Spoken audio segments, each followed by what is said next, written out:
Kəs elə bilirdi ki, İsrail elə qurulub ki, oradan heç güllə atmaq olmaz. Amma məlum oldu ki, oraya füzələr də düşə bilər. Və eyni zamanda insanlar da belə bir təsəvvür yaranmışdı ki, İsrail ordusu elə bir gücə malikdir ki, əskərləri. Bir İsrail əskəri 500 başqa dövlətin, millətin əskərini əzəb edir. Amma məlum oldu ki, 40 minlik Həmasla bir ildən çoxdur, bir il 6 aya yaxın bir zaman keçir, savaşır. İnsan kütləvi qırğınlar törədib, insan öldürüb, amma əskəri gücü heç nəyə nail ola bilməyib. Göydən bombalarla vurduqları, öldürdüləri sivil insanlardır, körpələrdir, qocalardır və savaşmayan insanlardır, məsum insanlardır. Bəli. Amma savaşan əskərlərlə əslində savaşda məğlub olub.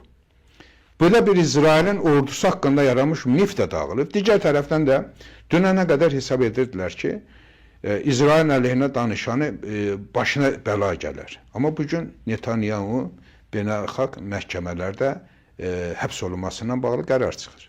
Və eyni zamanda bugün Avropa dövlətlərinin bir çoxsu İsrailin əleyhinə bəyanatlar verir, qərarlar verirlər. Ki, Meloni kimi İtaliya baş naziri İsrailə sərt mövqe sərgiləyir. Onun kimi digər Avropa dövlətləri. Hətta Amerikanın içində belə artıq İsrail fərqli bir İsraildir. Hətta dünya Yahudiləri özləri də nümayiş elətdirdilər ki, biz İsrailin siyasətini hamımız qəbul eləmirik. Çox az bir qism dünya Yahudiləri bugünkü İsrailin siyasətinin yanındadır. Amerikada olan Yahudilər bir daha nümayiş elətdirdilər ki, bu mövcud İsrail heç də onların maraqlarının təminatçısı olan bir dövlət deyil. Bu baxımdan İsrail mifi dağıldı. Və eyni zamanda bugün biz artıq İsraillə bağlı sərbəst danışa bilirik. Xatırlayırsınız, mən herhalde 2 il bundan öncə Azərbaycan YouTube kanallarının birində İsraillə bağlı danışanda az qalırlar, məni topa tüfəng qoyurlar. Üstümə gəlirdilər ki, bu İsrailin əleyhinə danışdı. Mən sanki İsrailin haqqında nəsə demək qəbahətdir. Adam nəsə insanı başına iş gəlir. Ona şəxsi olaraq o adamlar... Yox, o mif yaranmışdı Zahar bəy. Mən miflərdən danışıram. Bir də var gerçəkliklər.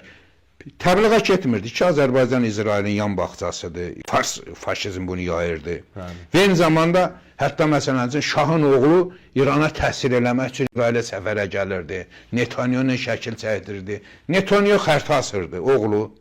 Yahu Netanyahu. Xatırlayırsınız mı? Bəli, bəli. Böyük İsrail dünya bir-birinə deyər ki, İsrail nə bu buralı bölgəni darmadağın dağıdacaq. Gör nələr baş verəcək. Türkiyəni ələ keçirirdi, Suriyanı ələ keçirirdi, Qafqazlara gəlirdi. Burada bir Xəzəriyyə dövləti qururdular. Doğrudur mu? Bəli. Bunların hamısı nə oldu? Mif oldu mu? Dağıldı mı?